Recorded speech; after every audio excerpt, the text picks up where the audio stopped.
So I just want to say two things at the start. The first, Syed Mehdi Qazwini is one of our students, so I'll make sure to make note to his professor to give him extra credit for that wonderful presentation.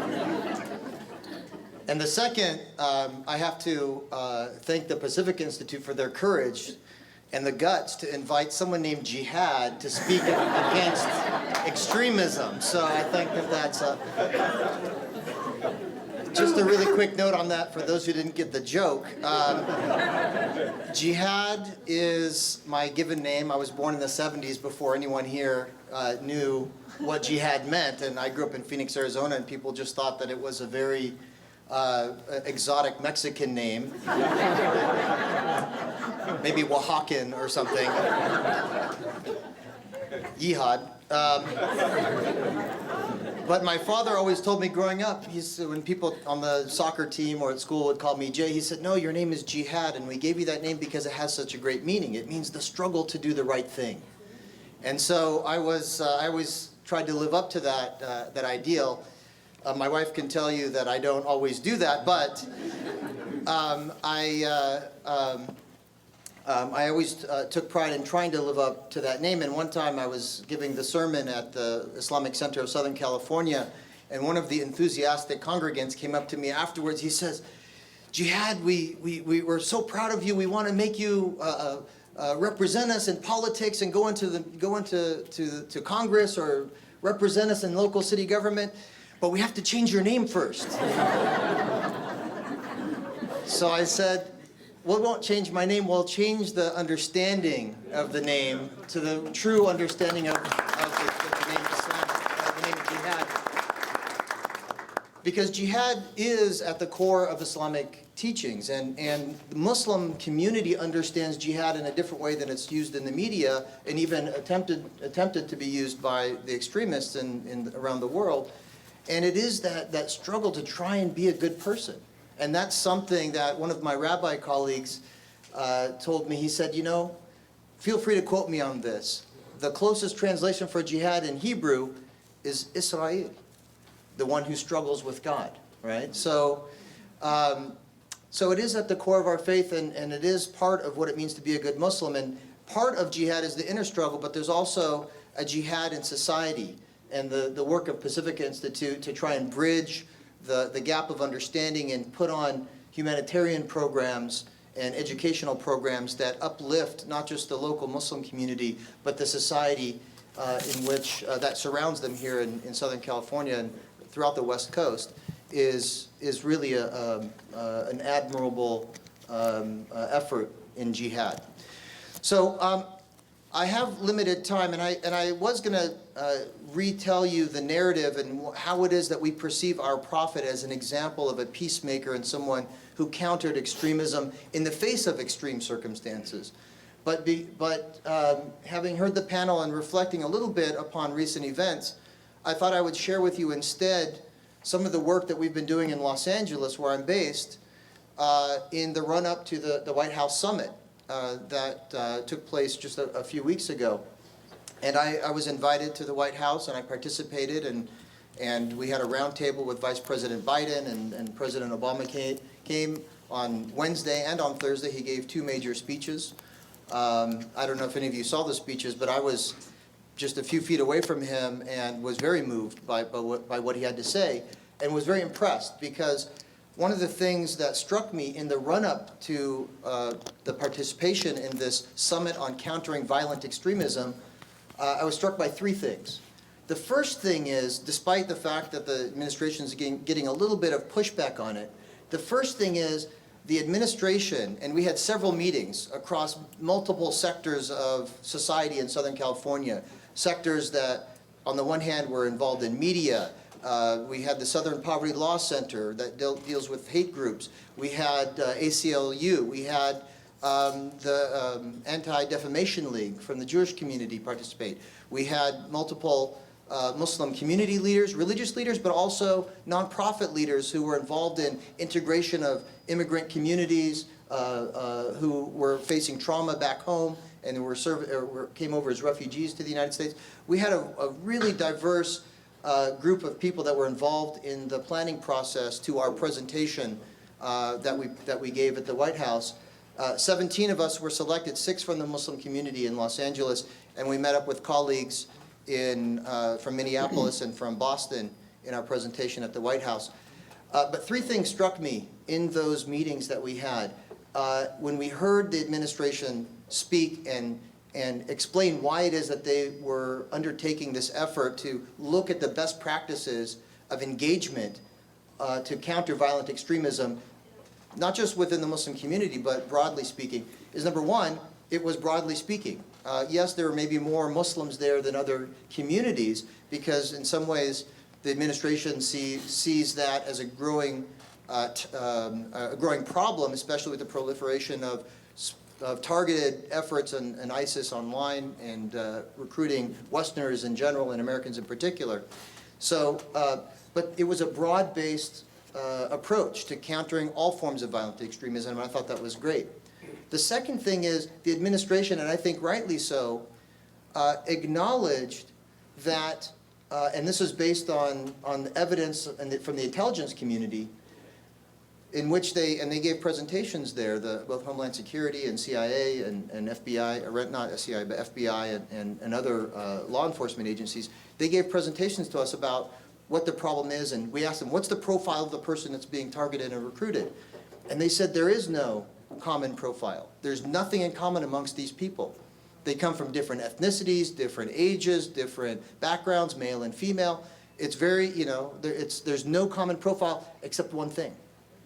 They said they all bought into the narrative that America was at war with Islam. They all felt that, and then they identified somehow those who were fighting specifically for ISIS, or went to travel to fight with ISIS, they all bought into that narrative. And the administration's focus on countering not just violent extremist narratives, which really the administration can't do because that goes into the, crosses the line of the separation between church and state, and it's not really the role of government to tell us what true Islam is. That's our role as a Muslim community. But the administration's role, in part, is to counter the narrative that America is at war with Islam. And so President Obama's insistence, under a lot of pressure, and I saw him on the Sunday morning programs, and I saw a lot of the tough questions he was getting, and he kept his ground firm. I applaud him for that, because he's basing that strategy on sound advice from the intelligence community. And the intelligence community is oftentimes very conservative. It's not a liberal, conservative, Democrat, Republican issue. I mean, some of the delegations that we went with and from LA were rather conservative law enforcement members. And when the president made those comments, I turned to my colleague from the LAPD, the deputy chief, and I said, what do you think? What do you think about that stance that he's taken to specifically emphasize that America is not at war with Islam? He said, that is the right approach. That is the right message, because based on our intelligence, that will undermine some of the efforts that are made by these recruiters to attract young minds. So that was the second thing, is that he's taking an approach, despite some political heat, to stand his ground. The third thing that struck me was that the administration was looking not just at countering rhetoric, either through violent extreme, the helping Muslims, or those who are empowered to develop a narrative and get their narrative out, and putting together the Muslim community with Facebook and Twitter and YouTube and all of that, which they did a great job, at Hollywood people, which they did a great job of helping us connect at the private sector to develop our message. But also, the administration recognizes, and part of the president's speech was to highlight that the fact that, as Dr. Kuro indicated, there are root causes. There are circumstances that can lead not just to regions developing violent tendencies, but for individuals to be susceptible to joining such gangs, really, violent gangs or criminal gangs or terrorist gangs. And one of the things that we've done in the Muslim community in Los Angeles is we've looked at this problem thoroughly by collaborating with other communities that have at-risk youth who are being recruited to gangs, local gangs. And we have a few of those in LA. You might have heard about them in the news. And so we went to Father Greg Boyle, who runs something called Homeboy Industries and tries to get people out of the gangs. And we said, tell us from your deep experience for these decades of working with gang members here in Southern California, how, you know, what is the profile of the person that you're dealing with? And I was impressed to learn that what he shared with us and what the Homeland Security and Intelligence community shared with us matched. They said that there are three things that lead someone to being at risk. They said the first thing is cognitive, that they have a cognitive opening. Now that's mumbo jumbo talk for meaning someone that either has mental illness, they have a maladjusted home situation, and that could be, you know, a large number of American, you know, American population, divorced parents or dysfunctionality in the family, et cetera. They could be ill-adjusted because of identity issues, because of race and ethnicity, because of immigration. So any one of those things can put someone in an at-risk category because they have a cognitive opening. They're not quite settled. Just in youthfulness in general, the teenage angst sometimes can be enough. And so number two is that they have a grievance. And as Saeed Mehdi pointed out, sometimes those grievances are legitimate, sometimes they're not, but they have a grievance, whatever that issue is. And one of the grievances that I referenced earlier is that America is at war with Islam, and if part of their identity is tied in with that faith, then that can sometimes lead them to number three, which is someone recruits them, someone reaches out to them, someone touches them, someone grabs them and says, you are important, you have value, you have a greater purpose, and it's to come and join us, and we have a support network. Same thing works with gangs. People have the same three things, and then someone reaches out and says, join our gang, we'll become your family, we'll support you. Now, what are gangs involved in? Violence and criminality and drugs and all these things, which, you know, for the average person seems very scary, but if you are, you know, brought into the inner circle and said, you know, you'll have this power, you'll have this adventure, you'll have this support, then it could be appealing to a young mind. And so those same things apply to this effort in countering violent extremism, and being empowered with that knowledge is something very helpful. One of the things that they showed us they showed us videos on what kind of social media efforts they're making. Now, just to give you a sense of the sheer volume, one of the statistics that they shared with us, and we had the head of Twitter there, one of the lead people in Twitter, they said that they have several tens of thousands of Twitter accounts that they're constantly being shut down and regenerating new fake accounts to support ISIS. They tweet, on average, 90,000 tweets a day in support of ISIS. 90,000 tweets a day. There isn't anywhere near that volume in countering that narrative. 90,000, that's just on Twitter, let alone all the other social media platforms. So, you know, it's a huge task. Now, they also showed us video clips that they put up on YouTube and other things. Now, we were asked, have you, you know, at one of these workshops and lead up to the summit, they said, have you seen their recruiting efforts, their magazines, and you know, with a name like Jihad, I have to say, I don't go to those websites. I'm just saying we have the U.S. Attorney here. So honestly, I had no idea what those videos looked like, but I was very curious, and they said, okay, it's probably a good idea that you don't do that. Just saying.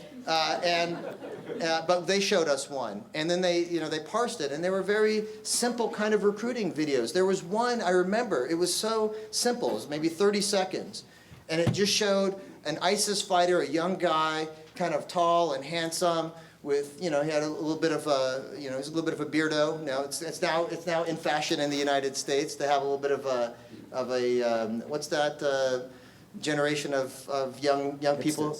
Hipsters, yeah. He looked a little hipster-esque, walking around in a makeshift hospital visiting wounded ISIS fighters. And there was a sense of fraternity and a calm and tranquility to it. And it's just a 30-second video clip, and he's speaking, it's not even Arabic. I don't even know what language he was speaking. And you don't really need to know. You get the sense of like, wow, okay, I want to be part of that fraternity and support, and look at how confident, and that was it. That was the recruiting video. Oh, really? 30 more minutes. Excellent. All right. So the other video that they showed us was, and I kid you not, they showed ISIS, again, fighters, they had the guns and all of that. They were in this outdoor market, and they were throwing candy out to kids. They were giving candy to children. And then they got the children to shout some kind of slogan in support of ISIS. I mean, it's just very simple. They're not really. They always talk about the sophisticated marketing. It's not that they have, this really high. Although they're according to marketers, the conceptualization of how they're targeting their audience is very sophisticated. The video clips are very simple, but that's on purpose, because that's who they're. There's a sense of authenticity to it, and that's what resonates with young people. So I'll just say in conclusion that. Despite all of that bad news, the good news is I have come to have some degree of confidence, although in the administration and in law enforcement, both local and national, in some of the efforts that they're taking in partnering with the Muslim community as allies in protecting our country. And they recognize that the Muslim community is best positioned to secure our nation.